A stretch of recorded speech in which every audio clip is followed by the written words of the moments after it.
जय श्री सीताराम भक्तों। आज हम गणेश जी के मंत्र का जप करेंगे, जिसका अर्थ है, हे भगवान गणेश, जो घुमावदार सूंड और विशालकाय है और जिनकी चमक करोड़ों सूर्यों के समान है, मैं आपसे प्रार्थना करता हूँ कि आप मेरे सभी कार्यों में हमेशा विघ्न दूर करें और उन्हें सफल बनाए।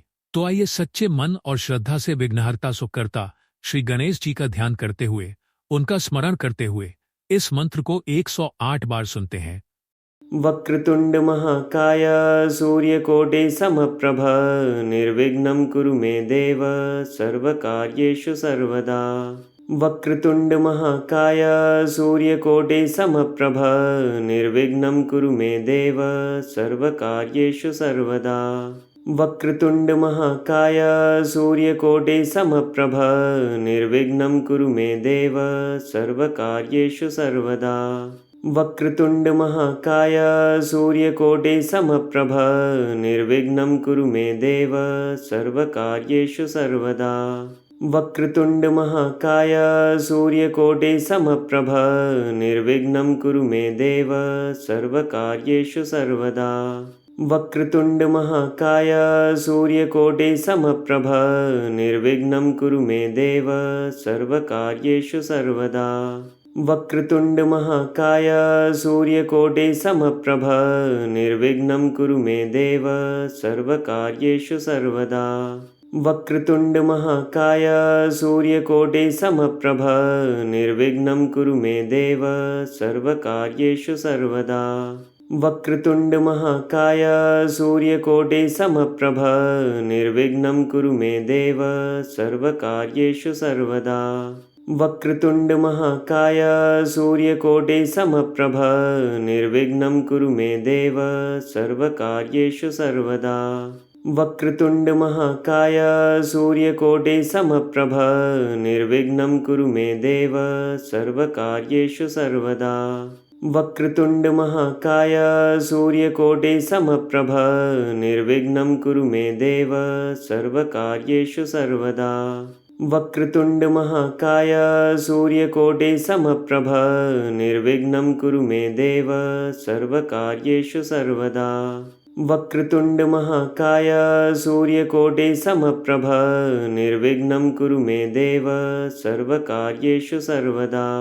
वक्रतुंड महाकाय सूर्यकोटि समप्रभ निर्विघ्नं कुरु मे देव सर्वकार्येषु सर्वदा।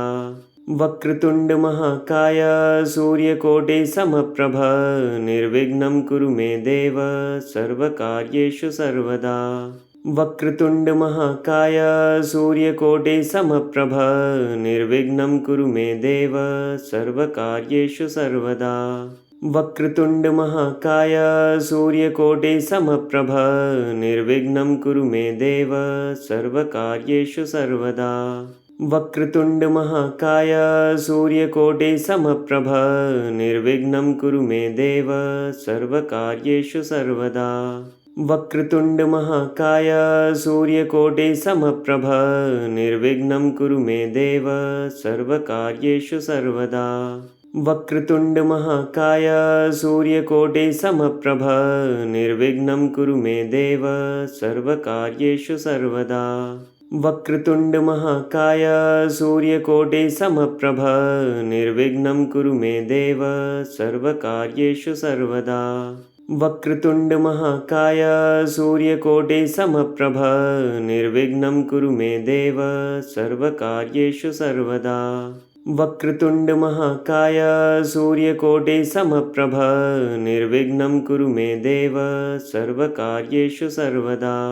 वक्रतुंड महाकाय सूर्यकोटि समप्रभ निर्विघ्नं कुरु मे देव सर्वकार्येषु सर्वदा।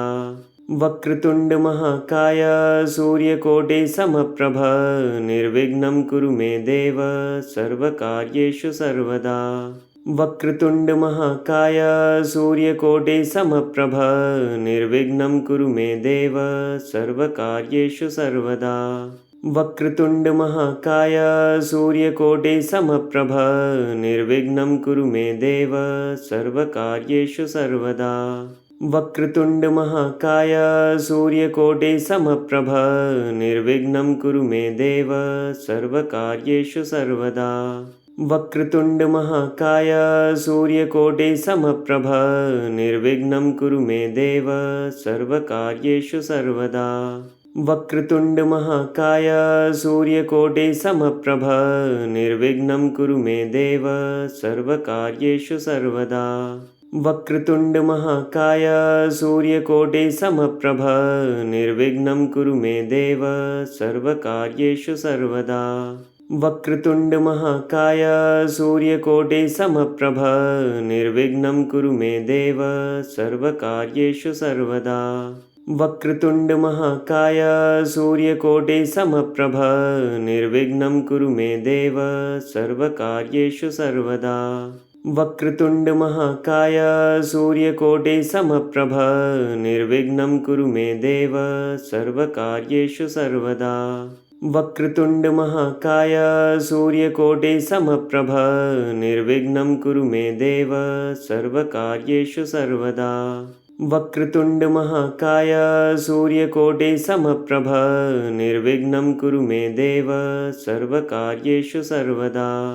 वक्रतुण्डमहाकाय सूर्यकोटिसमप्रभ निर्विघ्नं कुरु मे देव सर्वकार्येषु सर्वदा। वक्रतुण्डमहाकाय सूर्यकोटिसमप्रभ निर्विघ्नं कुरु मे देव सर्वकार्येषु सर्वदा। वक्रतुण्डमहाकाय सूर्यकोटिसमप्रभ निर्विघ्नं कुरु मे देव सर्वकार्येषु सर्वदा। वक्रतुण्डमहाकाय सूर्यकोटिसमप्रभ निर्विघ्नं कुरु मे देव सर्वकार्येषु सर्वदा। वक्रतुण्डमहाकाय सूर्यकोटिसमप्रभ निर्विघ्नं कुरु मे देव सर्वकार्येषु सर्वदा। वक्रतुण्डमहाकाय सूर्यकोटिसमप्रभ निर्विघ्नं कुरु मे देव सर्वकार्येषु सर्वदा। वक्रतुण्डमहाकाय सूर्यकोटिसमप्रभ निर्विघ्नं कुरु मे देव सर्वकार्येषु सर्वदा। वक्रतुण्डमहाकाय सूर्यकोटिसमप्रभ निर्विघ्नं कुरु मे देव सर्वकार्येषु सर्वदा। वक्रतुण्डमहाकाय सूर्यकोटिसमप्रभ निर्विघ्नं कुरु मे देव सर्वकार्येषु सर्वदा। वक्रतुण्डमहाकाय सूर्यकोटिसमप्रभ निर्विघ्नं कुरु मे देव सर्वकार्येषु सर्वदा। वक्रतुण्डमहाकाय सूर्यकोटिसमप्रभ निर्विघ्नं कुरु मे देव सर्वकार्येषु सर्वदा। वक्रतुण्डमहाकाय सूर्यकोटिसमप्रभ निर्विघ्नं कुरु मे देव सर्वकार्येषु सर्वदा। वक्रतुण्डमहाकाय सूर्यकोटिसमप्रभ निर्विघ्नं कुरु मे देव सर्वकार्येषु सर्वदा। वक्रतुण्डमहाकाय सूर्यकोटिसमप्रभ निर्विघ्नं कुरु मे देव सर्वकार्येषु सर्वदा।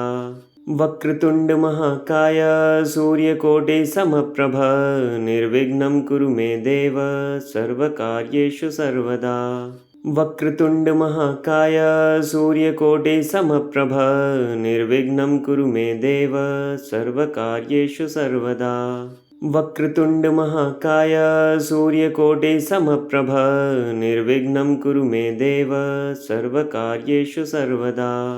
वक्रतुण्डमहाकाय सूर्यकोटिसमप्रभ निर्विघ्नं कुरु मे देव सर्वकार्येषु सर्वदा।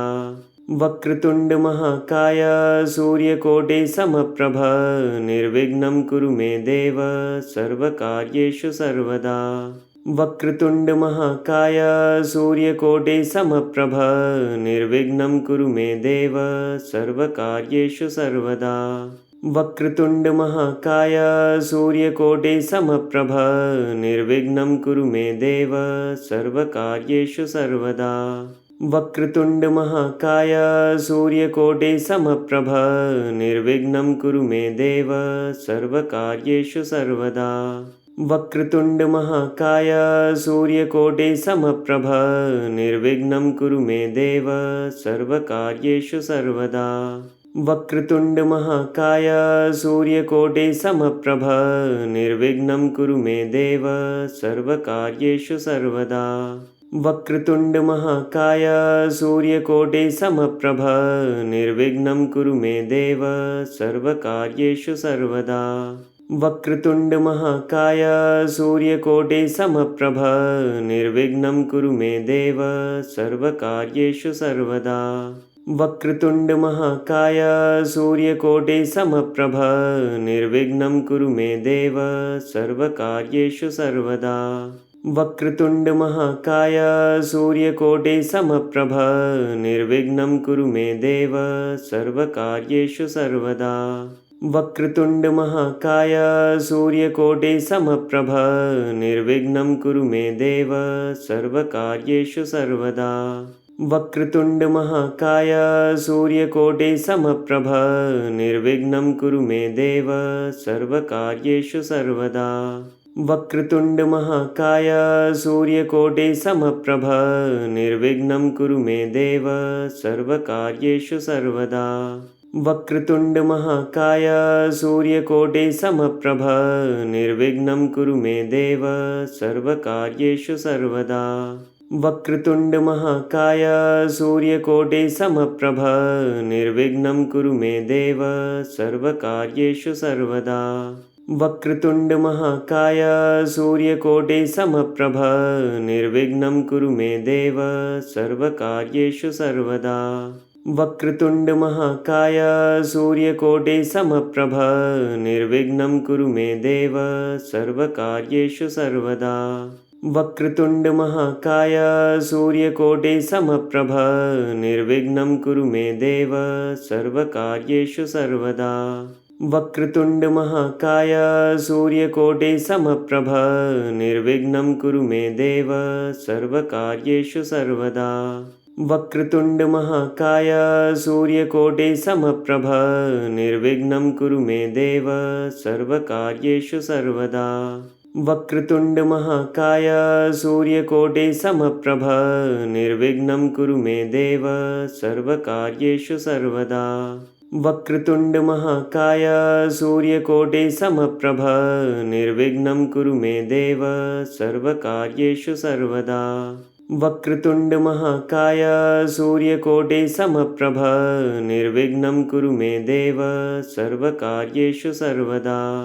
वक्रतुण्डमहाकाय सूर्यकोटिसमप्रभ निर्विघ्नं कुरु मे देव सर्वकार्येषु सर्वदा। वक्रतुण्डमहाकाय सूर्यकोटिसमप्रभ निर्विघ्नं कुरु मे देव सर्वकार्येषु सर्वदा। वक्रतुण्डमहाकाय सूर्यकोटिसमप्रभ निर्विघ्नं कुरु मे देव सर्वकार्येषु सर्वदा। वक्रतुण्डमहाकाय सूर्यकोटिसमप्रभ निर्विघ्नं कुरु मे देव सर्वकार्येषु सर्वदा। वक्रतुण्डमहाकाय सूर्यकोटिसमप्रभ निर्विघ्नं कुरु मे देव सर्वकार्येषु सर्वदा। वक्रतुण्डमहाकाय सूर्यकोटिसमप्रभ निर्विघ्नं कुरु मे देव सर्वकार्येषु सर्वदा। वक्रतुण्डमहाकाय सूर्यकोटिसमप्रभ निर्विघ्नं कुरु मे देव सर्वकार्येषु सर्वदा। वक्रतुण्डमहाकाय सूर्यकोटिसमप्रभ निर्विघ्नं कुरु मे देव सर्वकार्येषु सर्वदा। वक्रतुण्डमहाकाय सूर्यकोटिसमप्रभ निर्विघ्नं कुरु मे देव सर्वकार्येषु सर्वदा। वक्रतुण्डमहाकाय सूर्यकोटिसमप्रभ निर्विघ्नं कुरु मे देव सर्वकार्येषु सर्वदा। वक्रतुण्डमहाकाय सूर्यकोटिसमप्रभ निर्विघ्नं कुरु मे देव सर्वकार्येषु सर्वदा। वक्रतुण्डमहाकाय सूर्यकोटिसमप्रभ निर्विघ्नं कुरु मे देव सर्वकार्येषु सर्वदा। वक्रतुण्डमहाकाय सूर्यकोटिसमप्रभ निर्विघ्नं कुरु मे देव सर्वकार्येषु सर्वदा। वक्रतुण्डमहाकाय सूर्यकोटिसमप्रभ निर्विघ्नं कुरु मे देव सर्वकार्येषु सर्वदा। वक्रतुण्डमहाकाय सूर्यकोटिसमप्रभ निर्विघ्नं कुरु मे देव सर्वकार्येषु सर्वदा।